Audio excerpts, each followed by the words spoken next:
विधेहि बहुगंजनम, बहुगंजनम जैसे बने तुमसे वैसे हठपूर्वक ज्ञान के द्वारा, भक्ति के द्वारा जैसे बने बचो, इन गंदी चेष्टाओं से बचो। ये मन इंद्रियां बहुत ही दुष्ट हैं, बहुत ही फुसलाकर पता नहीं चलता कि हमसे गलत करवा रही हो, गलत करवा देती है। हंसते हंसते खेलते खेलते अपराध बन जाता है, मन मलिन हो जाता है। पक्का समझ लेना, पहले उत्साहित करते हैं फिर ये डराते हैं। पूरे जीवन डर में जीना पड़ता है उसको जो अधर्माचरण करता है। कल्पनात्मक भय, सामाजिक भय, भागवतिक भय, कर्म का भय उसे दंड देता रहता है, तभी वो डिप्रेशन में पहुंच जाता है। बिना पाप कर्म के डिप्रेशन नहीं होता, ध्यान रखना। हमसे जब अशुभ कर्म हो जाते हैं और मेरा मन मलिन हो जाता है, तब चिंता, भय, शोक इनकी हो, ऐसे क्रम बाई क्रम, कभी चिंता में डूबा हुआ है, कभी शोक में डूबा हुआ है, कभी कल्पनात्मक भय में डूबा हुआ है। वही मन जिसने इंद्रियों को उत्साहित करके पाप कर्म कराया, वही पूरे जीवन दंड देता है। इसलिए सदा विधेहि बहुगंजनम, हे मित्र जैसे बने वैसे पापाचरण न होने पावे, इंद्रियों के मनोरंजन में फंसकर अपने जीवन को नष्ट मत करो। ये बहुत दुर्लभ देह है, इससे भगवत प्राप्ति कर लो। प्रणय भंजनम सर्वतः, किसी से भी आसक्ति ना होने पावे, किसी से भी ममता किसी से ना होने पावे। प्रीति करो सबसे, सब जीवन सो प्रीति, रीति निबाहत आपने, श्रवण कथन परतीति, यह जो कृपा हरिवंश की। प्रियालाल के यश कीर्तन, यही हमारे जीवन। वाणी से उनके गुणों का कीर्तन, नाम का कीर्तन, श्रवणेन्द्रिय से उनके यश का श्रवण, नाम का श्रवण, और सबसे प्रेम का व्यवहार। ममता नहीं, ममता होती देह भाव से और प्रेम होता है भगवत भाव से। माँ में, पिता में, पत्नी में, पुत्र में, सब में भगवत भाव करो। ये भगवत भाव आपको जीवन मुक्त कर देगा। और ये केवल कोरी भावना ही नहीं है, सब में भगवान है। जैसे जितने भी यंत्र चल रहे हैं ये सब एक बिजली से चल रहे हैं, पर उसका यंत्र के कारण प्रभाव अलग अलग है। वही बिजली जब बल्ब में गई, हाइलोजन में गई तो प्रकाश बन के चमक रही।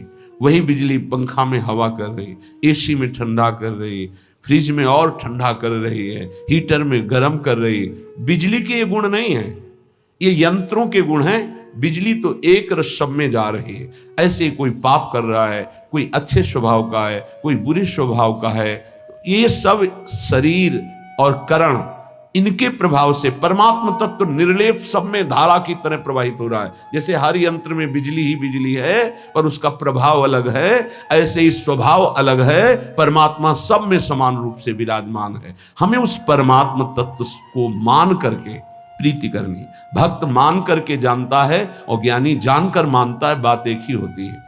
ज्ञानी बहुत बुद्धि प्रधान होता है, इसलिए पहले वो तर्क के द्वारा उस तत्व को जानता है, तब मानता है। और भक्त भाव प्रधान होता है, हृदय प्रधान होता है, इसलिए तत्काल मानता है और मानकर जान जाता है।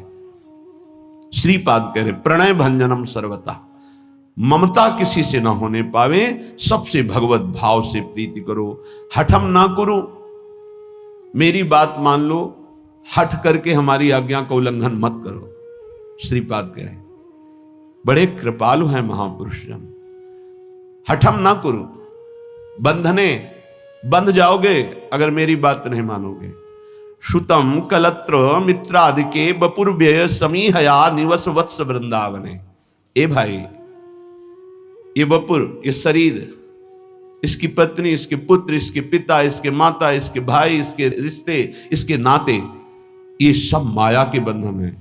अगर उनमें भगवत भाव नहीं करते हो तो तुम्हारा जीवन इसी मोह ममता में फंसकर नष्ट हो जाएगा। अगर भगवत भाव करते हो तो नाथ सकल संपदा तुम्हारी, मैं सेवक समेत सुत नारी। नाम जप हो रहा, धर्म पूर्वक कर्तव्य का पालन हो रहा, सब में भगवत भाव, आपका अंतिम परिणाम भगवत प्राप्ति ही होगा। पक्का समझ लीजिए, मनुष्य जीवन का परम लाभ निश्चित प्राप्त होगा। तो कह रहे हट करके इनमें आसक्ति मत करो, इनमें देह भाव मत लाओ, भगवत भाव लाओ। तो हम कैसे लावें? तो बोले आओ श्रीधाम समीहया निवश वत्स वृंदावने। अय वत्स, अय प्यारे, अय पुत्र, अय मित्र, तुम वृंदावन आ जाओ।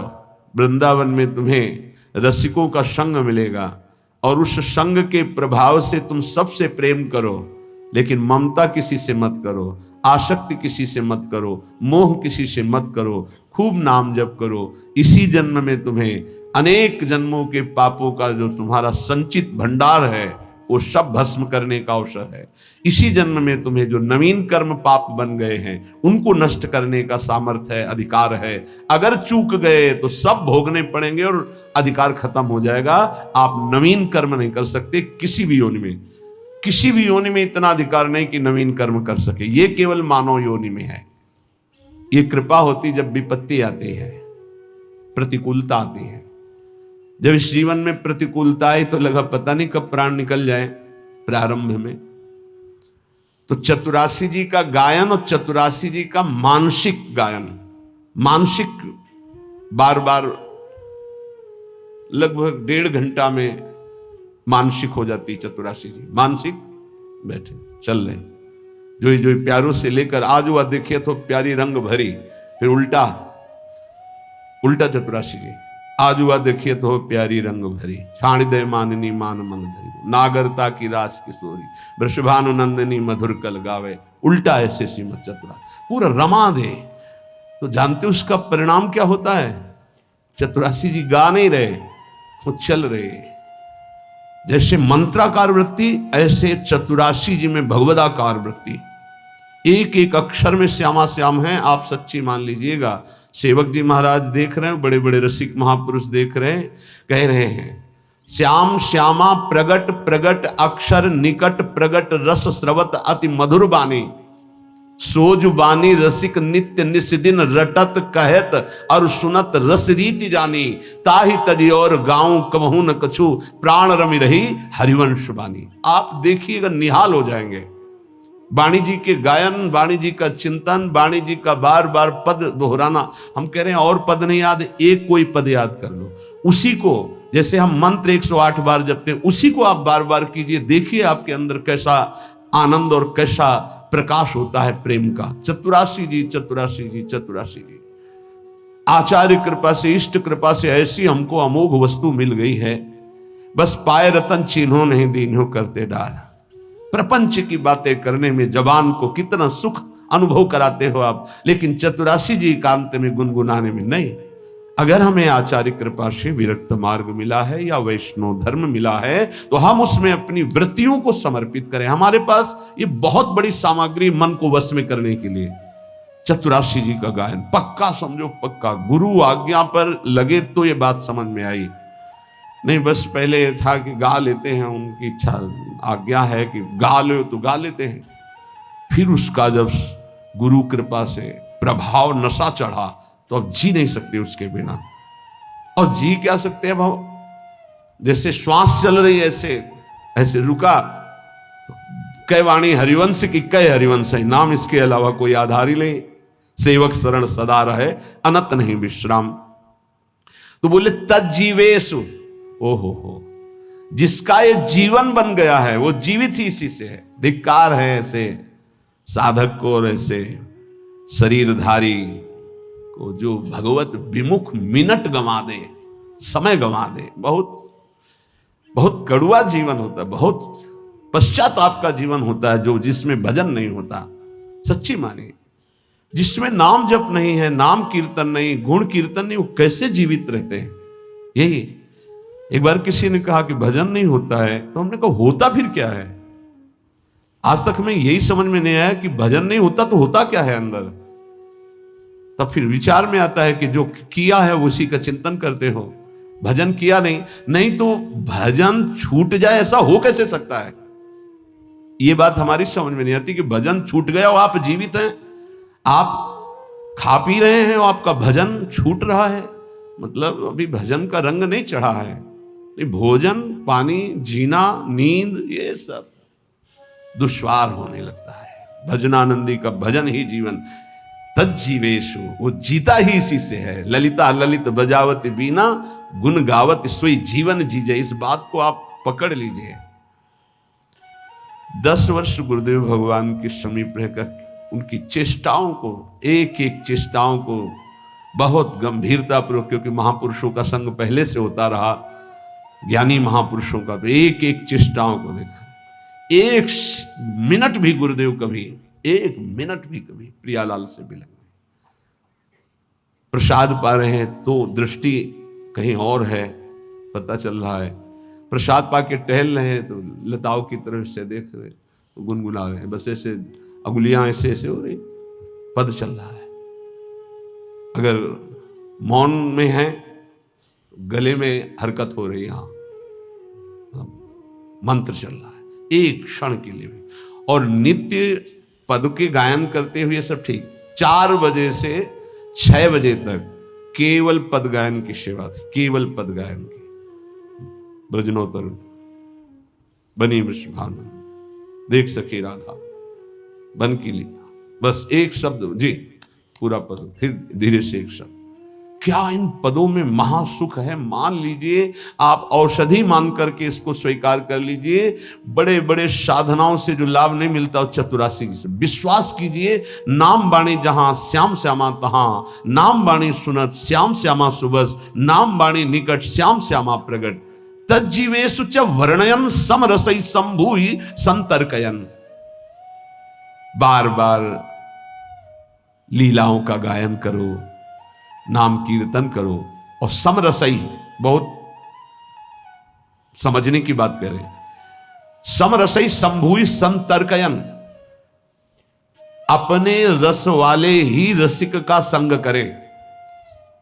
समरसई संभूई संतर्कयन, तर्क का त्याग करके अपने ही रस के रसिक का संग करें। और सब संतों की हम सेवा करेंगे, सब संतों को प्रणाम करेंगे, सब संतों के भाई वचन निकल रहे हैं सुनेंगे, लेकिन अंदर से हम मानेंगे और उस पर आचरण उतारेंगे तो अपने रसिक गुरुदेव के वचन। समरसई, इष्ट मिले और मन मिले, मिले भजन रस रीति, ये बहुत पकड़ने की बात है।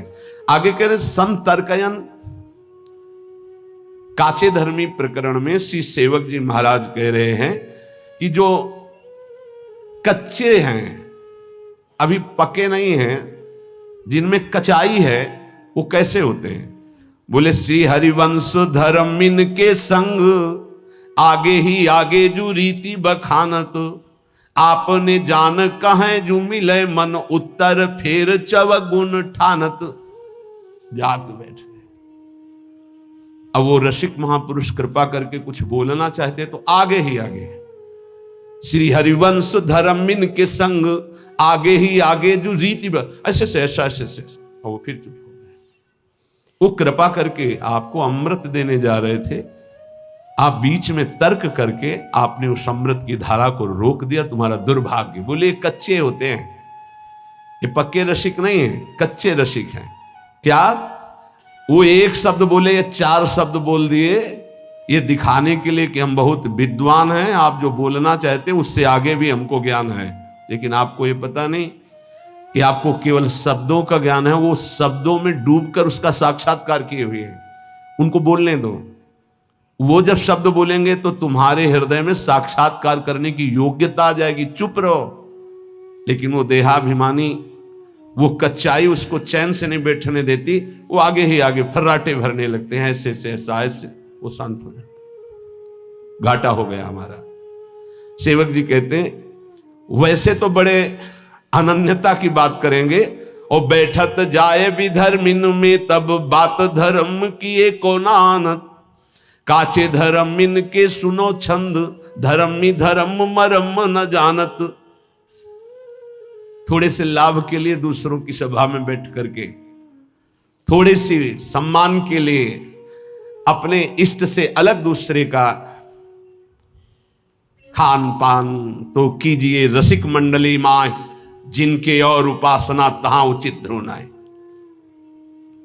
बैठत जाए विधर्मिन में तब बात धर्म की एको न मानत। ये हमने देखा कि जो बौद्धिक और तार्किक प्रकृति के लोग होते हैं, फलाकांक्षी होते हैं, उनको सुधारना बहुत कठिन है। और जो बच्चा होते हैं सहज सरल आकर के ना, उनको बहुत जल्दी उन्नति हो जाती है। तो ये ऐसे काचे धर्मी जन होते हैं कि वैष्णव तो बन जाते हैं और अपने को अनन्य कहते, पर बैठत जाए विधर्मिन में तब बात धर्म की एको न आनत। अब कहां गया तुम्हारा अनन्य धर्म, कहां गया तुम्हारा भाव? ये कच्चापन छोड़ दो तो प्रिया प्रीतम तुम्हारे हृदय में हरिवंश प्रताप से उदय हो जाएंगे। ये हरिवंश धर्म के सिद्धांत का वर्णन करने वाले श्री सेवक जी महाराज कह रहे हैं, तो बातनी जूठनी खानी काहे मुख देत प्रसाद अनूठो ही छाड़त, ग्रंथ प्रमाणी के जो समुझाइए तो तब क्रोध रार फिर मानत। हमारे माई श्यामा जी को राज, ठीक है, बोले तिलक भी लगा है, कंठी भी है। ये प्रत्यक्ष की बात करें, रात्रि के शयन के बाद टिकिया का प्रसाद इतनी छोटी छोटी, कभी मिला होगा आप लोगों को, देखा होगा प्रसाद श्री जी के शयन भोग का बाद में बढ़ता है, छोटी छोटी टिकिया, ऐसे बड़ा सौभाग्य होता है। तो 4-5 हमें दे दी, वैसे एक एक ही बांटते, पर प्रभु की लीला 4-5 दे। अब हमारे अंदर आया कि इसे बांट के पाना चाहिए। तो श्री जी के शयन के बाद महाप्रभु के मंदिर में जाकर प्रणाम करके जे तो एक वैष्णव प्रसाद ऐसे, आ तो व्रत था, तुरंत उसे उठाया। उनका कौन सा व्रत था? प्रसाद में किसी व्रत का खंडन होता है क्या? बोले नहीं, है तो अन्न। तो उनका आज प्रसाद नहीं है, अन्न है, तो कल प्रसाद कैसे हो जाएगा? ये बहुत हृदय में जलन हुई और नियम लिया, आज के बाद बिना मांगे किसी को प्रसाद नहीं देंगे। अगर कोई मांगेगा भी तो अधिकार देख कर देंगे, नहीं तो नहीं देंगे प्रसाद हम ऐसे किसी को। तो बोले बातनी जूठन खान कहे मुख देत प्रसाद अनूठो ही छाणत। वैसे तो बहुत बातें बुलाएंगे, लेकिन गुरुजनों की, रसिकों की जूठन की अनन्यता नहीं है, श्री जी की जूठन की अनन्यता नहीं है। ये देखो वृंदावन प्रेम रस है, सब प्रसाद ऐसे रखते हैं यहां माथे पे, और जानते हो यहां वही जाएगा जिसको महारानी जी ने पाया है। अगर महारानी जो विराजमान है पार्श्व में कहीं भी, तो जूठन जाएगी, और महारानी जो विराजमान नहीं तो यहां प्रसाद होगा, यहां नहीं जाएगा। ये हमारी लाडली जी ने वहां पाया नहीं है तो हम नहीं पाएंगे। बोले लालजू ने तो पाया है, तो हमारे लालजू वहां हो ही नहीं सकते। राधा संग बिना नहीं श्याम, श्याम बिना नहीं राधा नाम, छिन छिन प्रति आराधत रही। हमारे जुगल कभी एक क्षण के लिए बिलग हो ही नहीं सकते। जहां प्रियाजू वहां लालजू, जहां लालजू वहां प्रियाजू। श्री विठल दास जी द्वारिकापुरी में राजा के संग थे, सूबेदार पद में थे, राज्यपाल थे, पूरा राज्य उनके शासन में, राजा के अधिकार में थे। तो राजा के इष्ट देव थे द्वारिकाधीश, द्वारिकाधीश के रोज दर्शन करने जाते थे जब वहां रुके हुए थे, पर ये नहीं जाते थे। जहां राजा उधर गए तहां अपने राधा वल्लभ जी की छवि, हरिवंश महाप्रभु की जो विराजमान थी, बस उन्हीं के परिचर्या और भोग लगाना और पद सुनाना। फिर समय ही कहाँ है रसिक को अपने आराध्य देव की सेवा से। तो जो द्वेषी जन थे उनको समय मिल गया, उन्होंने कहा कि महाराज आपने एक बात देखी क्या? ये आपके जो सूबेदार राज्यपाल विठल दास जी हैं, ये द्वारिकाधीश के दर्शन करने एक दिन भी नहीं गए, जरा आप इनसे बात करेंगे कि क्यों नहीं गए? वो उनकी दृष्टि गई, हाँ और तो सब पार्षद साथ रहते, वो साथ नहीं रहते। बुलाओ उनको सभा में बुलाया। हर समय राधा वल्लभ श्री हरिवंश, राधा वल्लभ श्री हरि। वो ऐसे अनन्य थे, जब महाप्रभु के पास यह आदेश आया कि अगर इनको राज्यपाल पद की सेवा दे जा रही हो, अगर ये करेंगे तो लाखों का उद्धार हो जाएगा, क्योंकि महाभागवत है। महाप्रभु ने कहा ठीक है आप जाइए। तो उनका प्रभु आपकी आज्ञा हमारे लिए सर्वोपरि है, आप अगर आज्ञा कर दे तो सब कुछ वहीं वृंदावन है जहां आपकी आज्ञा है। पर प्रभु दो बातों के बिना हम जीवित नहीं रह सकते, एक तो आपका दर्शन और दूसरे आपकी जूठन। महाप्रभु का दोनों मिलेंगे। तत्काल चित्र का पहला चित्र महाप्रभु का उसी समय बनाया गया। देख करके महाप्रभु का चित्र बनाया, चित्र दिया। और राज्यपाल के पद पे तो घोड़ों की ऐसी व्यवस्था थी कि मंगला, राजभोग और शयन भोग तीनों महाप्रभु का उच्छिष्ट विठलदास जी को रोज पहुंचता था, रोज का। बड़े भाग्यशाली जिनको गुरु का उच्छिष्ट मिले, जिनको आचार्य का इष्ट का उच्छिष्ट मिले, बड़े सौभाग्य की बात है। विठल दास जी से कहा तुम किसकी उपासना करते हो, द्वारिकाधीश के दर्शन करने क्यों नहीं गए? तो उन्होंने कहा राधा बिहारी मुरली मनोहर ललित त्रिभंगी वृंदावनाधीश्वर युगल सरकार की। तो बोले ये क्या श्री कृष्ण नहीं है द्वारिकाधीश? बोले हम कम मना करते हैं। बोले फिर दर्शन के लिए क्यों नहीं गए? बोले यहां हमारी प्रिया प्रीतम की जोड़ी नहीं है, यहां अखिल कोटि ब्रह्मांडों के अधीश द्वारिकाधीश और महालक्ष्मी रुक्मिणी जी चरण सहला रही, परम बंदनी महामहिम है, पर हमारे नेत्र जो है मनोमृणाल भूषण भूषित भुज श्याम अंश पर डारी, जैसी हरिवंश जुगल करनी गज बिहरत बन पिया प्यारी। हमारे नेत्र तो इस रूप का पान करते हैं।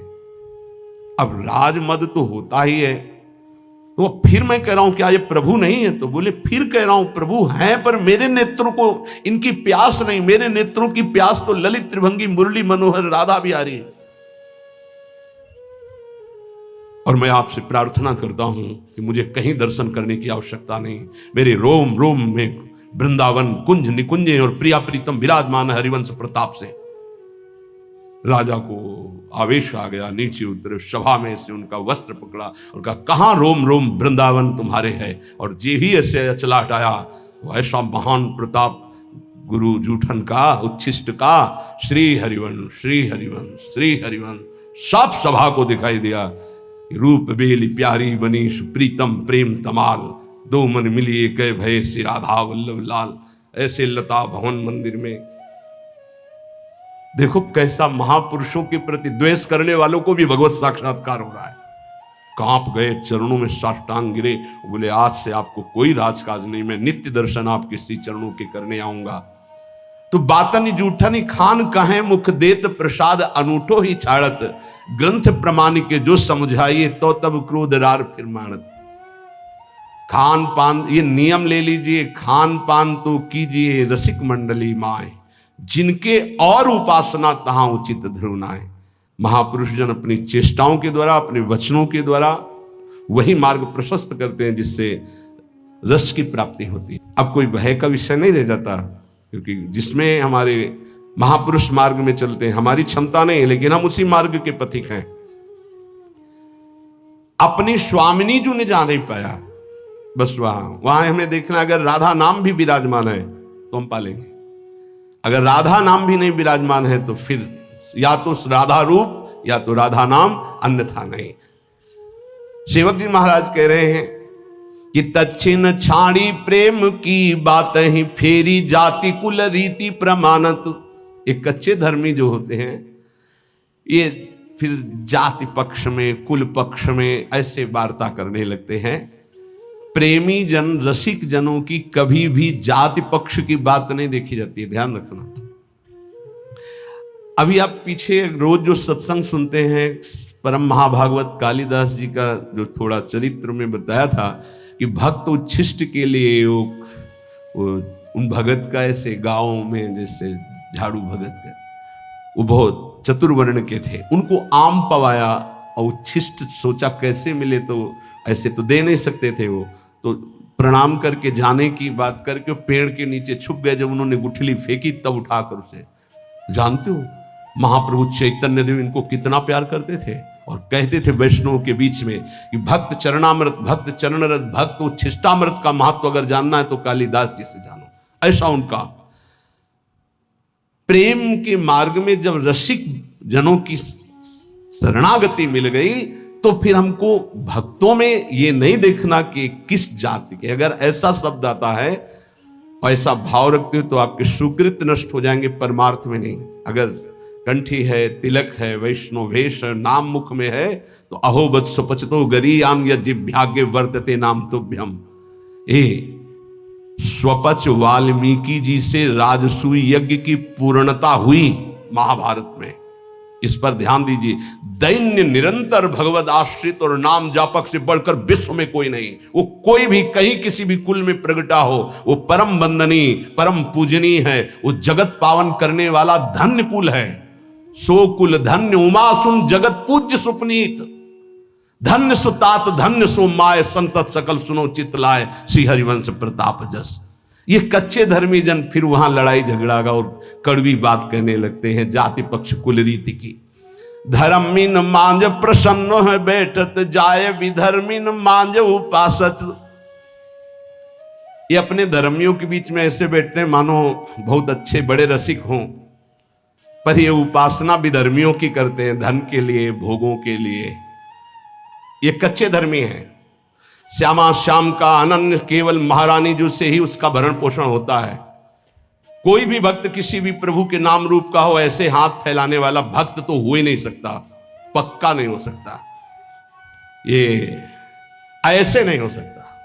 भगवान के दास को ऐसे करते नहीं पाया गया है, ऐसे करते ही पाया गया है। भिक्षान्न के सिवा ऐसे करने का अधिकार साधक को नहीं है, भगवत दास को नहीं है। जथा लाभ संतोष सदा काहू सो कछ न चाहूंगो, जैसे मेरे आराध्य देव रखे, चाहे वो गृहस्थ हो चाहे विरक्त हो। बोले लालच लागी जहां जैसे तहां तैसे, सोई सोई तीन मध्य प्रकाशत। 500 रुपये वहां दक्षिणा मिलेगी, रसगुल्ला रबड़ी खाने को मिलेगा, भंडारा है, टिकट लिया चले गए। किसका भोग लगा है, कौन पवारा है, किस भाव से पवारा है, कोई मतलब नहीं। देखो जो विरक्त जन है उनका तो उदर पोषण कहीं ना कहीं से होता ही है, वो बात एक अलग कोटि की है। लेकिन प्रायः बहुत ध्यान देने योग्य बात है कि संत जनों का भंडारा कोई बिरला ही ऐसे करता है जैसे अपने पुत्र को पवाया जाए। पुत्र को पवाने में न पुण्य की भावना होती है न किसी तरह के अन्य लाभ की। मेरा पुत्र पाले यही हमारी सुखवृत्ति है, तो ये संत जन पाली हमारा सौभाग्य, ऐसे कोई बिरला पवाता है। नहीं तो किसी के पधारने का पवाता है, या कोई पाप हो गया तो पवाता है, या कोई नाना प्रकार के कुकर्म हो गए तो बोले संतों को पवा दो सब माफ हो जाएगा। बहुत होश में उसको भोगना पड़ता है। किसका भंडारा हो रहा है, किस हेतु से हो रहा है, किसका भोग लगेगा, ये 3 बातें ध्यान रख करके ही विरक्त को तो कहीं ना कहीं पाना ही होगा। और पाने के बाद दक्षिणा लेने का अधिकार नहीं है। क्यों? क्योंकि प्रसाद पाना तो उदर पोषण के लिए ठीक है हमें, और अब वो बड़े बड़े भेंटे बड़ी बड़ी वस्तुएं नहीं। अच्छा बोले ठाकुर सेवा के लिए तो लेना, तो ठाकुर सेवा हमारे भाव से होती है। हमारे रसिकों ने ठाकुर सेवा कैसी बताई अपने लोगों को। दोना में पानी भर के रख दिया, 3 दोना में। अब उसी में हम भावना करें, एक में खीर है, एक में कढ़ी है, फुल्का ये रखा हुआ है, इसमें अमुक पदार्थ है अमुक, और आधा घंटे भाव में डूबे हुए या भोग के पद गाते हुए। जो वृंदावन दास जी ने 56 भोग का वर्णन किया, पूरा पद गा दिया और आचमन कराया और जल उठा के पी लिया, लग गया हमारी श्री जी को भोग। ये हमारी श्री जी को इधर उधर के पैसों से इत्र और भोग और ये सब वस्तुएं नहीं चाहिए। आप सच्ची समझिए, भावोत्सवेन भजताम रसकाम धेनु तम राधिका चरण रेणु महामिश्मरामी। एक माधुकरी की रोटी हो, एक बड़े धनी मानी के द्वारा बनाया हुआ 56 भोग हो, तो श्री जी माधुकरी की तरफ देखेंगे। ध्यान रखना, ये कभी भावना करो कि किसी की हम चाटुकारिता करके रुपया पैसा इकट्ठा करके श्री जी को भोग लगाएंगे तो श्री जी राजी हो जाएंगी। नहीं, भावोत्सवेन भजताम। तो लालच लागी जहां जैसे तहां तैसे, सोई सोई तीन मध्य प्रकाशत। ये नहीं है साचे धर्मियों के हृदय में ऐसी बात नहीं हो सकती, काचे धर्मियों के हृदय में होती है। कच्चे धर्मी जहां जो दक्षिणा और लाभ हो, कपड़ा और लत्ता, वहीं खड़े नजर आएंगे। सेवक जी महाराज कह रहे बाद ही होते कुम्हार को कूकर, खाली हृदय गुरु रीति न मानत। काचे धर्म मिन के सुनो छंद, धर्मी धर्म मरम न जानत। कुम्हार के घर में अगर कुत्ता प्रवेश करे तो क्या मिलेगा? सैकड़ों माट रखे हुए हैं लेकिन उनमें कुछ नहीं है।